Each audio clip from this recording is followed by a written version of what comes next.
Everybody wants happiness, nobody wants pain, but there can't be a rainbow without a little rain.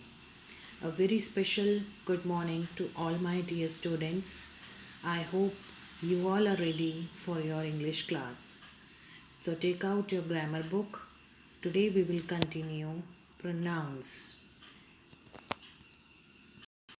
So, in the last class, we started chapter 6 pronouns and kinds of pronouns, and we discussed five types of pronouns in the previous class. I hope all the five types of pronouns are clear to you.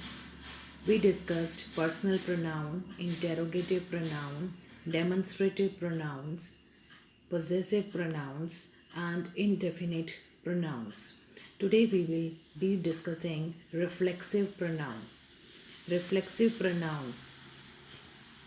Pronouns in which the action of the subject reflects or turn back on the object itself are called reflexive pronoun. See, in as you all know, in the sentence, the action is done by the subject, right? So, reflexive pronouns, in these pronouns, the action done by the subject reflects, or you can say it turns back on the subject itself. That is the reflexive pronoun. And the words used for reflexive pronoun are myself, yourself, himself, herself, itself, ourselves, yourselves, and themselves. It will be more clear to you after the example. See, in the first example, I injured myself. Now, I injured. Now, in this sentence, I is the subject and injured is the verb. Action is done by I, means I injured myself. He injured himself. She injured herself. They injured themselves. So here the action is done by the subject, which reflects back on the subject itself. I will be related to you only, it is related to me only. Suppose I lock the door, right? I locked the door myself. I locked the door myself. Myself is coming back to the subject I, that the action done by the subject as is reflecting upon the subject itself. So first person, as you all know, I and we. I is in the singular form and in the plural form we. I will changed into myself in the reflexive pronoun. You will be changed into yourself. But in the plural form, you will be yourselves. You will become yourselves if the subject is plural. We will become ourselves. He will become himself, she will become herself, it will become itself, and they will become themselves. You hurt yourself. We often talk to ourselves. We is in the plural form, and if we have to write in the reflexive pronoun, we will be written as ourselves. They will enjoy themselves. He enjoyed himself. She blamed herself for the mistake. I hope it is clear now. Next type is distributive pronouns. Distributive pronouns are those pronouns which shows the person or things are taken one at a time in separate group. As you all know about collective noun is the name of a particular group, right? When we talk about a group, that means we are discussing all the members in a group, and collectively we are talking about a particular group. But distributive pronouns here, it shows the person or things taken individually from a group. Okay, for example, uh, distributive pronouns are always singular and they are always followed by a verb in singular, because we are taking person or thing individually from a group, so they will always take a singular verb, right? And they are always singular. And the words for used for distributive pronouns are each, either, neither, every. Okay, each refers to two or more person taken one by one. Suppose if I am having four, if I want to say something about a group in which four members are there, so each will be referred to two or more persons. Regarding them we are talking about one by one. Regarding them we are talking about one by one. Now either is a choice. Either you can choose one way or another way. Either means one or the other. Neither means none. None of them. Now see the first example. Each of them got a prize. Suppose in, I told you, in a group four students are there, and from that group each student got a prize. That means all the four students got a prize. And the word we use for distributing, that is each, right? Distributive pronoun here used is each. Each refers to two or more person, but when we talk about them in one by one, so each of them got a prize. Second is either. Either, I told you, choice between the two ways. Either you means one, either you choose one way or other way.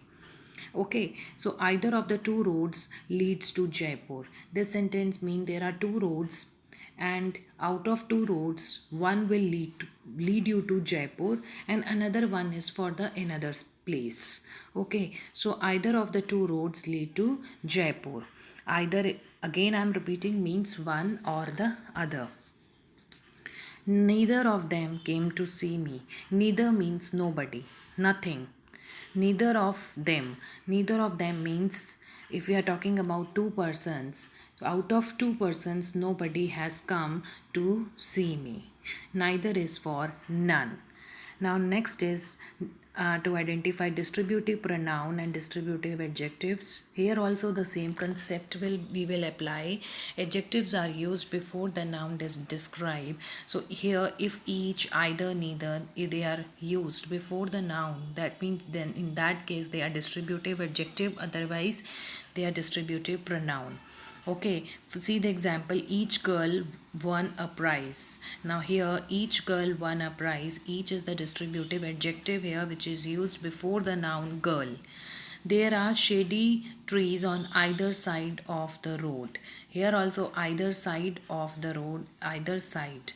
So here either is a distributive adjective. Neither of my friends went for the picnic. In that case, neither is distributive pronoun, because here neither is not used along with noun they describe. Okay, coming to the next type, that is relative pronouns. Relative pronouns are who, whose, whom, and which. They join the two sentences and refer back to the noun going before them. It will be more clear to you with the help of examples. See, I met Ramesh, and second sentence is Ramesh stood first in the class. Okay, so I met Ramesh, and second sentence is Ramesh stood first in the class. Here we are going to use the relative pronoun which relates the noun going before with the second part of the sentence. Now in both the sentence we are talking about Ramesh. In the first sentence, I met Ramesh, and Ramesh stood first in the class. So instead of using Ramesh again, we'll use the pronoun here, and that is relative pronoun that relates the two sentences. Okay, and joins the two sentences. I met Ramesh who stood first in the class. Now here who stands for Ramesh, which relates the first sentence to the second sentence. Okay, and it is also refers to the noun going before them. Now noun going before them here means here the noun Ramesh is used before the pronoun. And here who is relating Ramesh to the second part of the sentence, who is describing more about Ramesh in the second part of the sentence, and with the help of who it is the two sentences are joined together. So I met Ramesh who stood first in the class. Okay, students, we use who and whose, who, whose, and whom for the persons only, and that is used for that and which is used for particular person or thing. Okay, we met a woman, her name was very long. So how do you join these two sentences using relative pronoun? We've met a woman whose name was very long. The lady is my aunt. You met the lady at the door. So we are talking about the particular lady, that the lady whom you met. The lady whom you met at the door is my aunt. Okay, I know the hostel. He lives in the hostel. So I know the hostel that he lives in. That here is used for the place, particular place that is used. Okay, Chandra has found the purse. She had lost the purse. So Chandra has found the purse which she had lost. We are talking about the particular thing which she had lost, and that particular thing is the purse.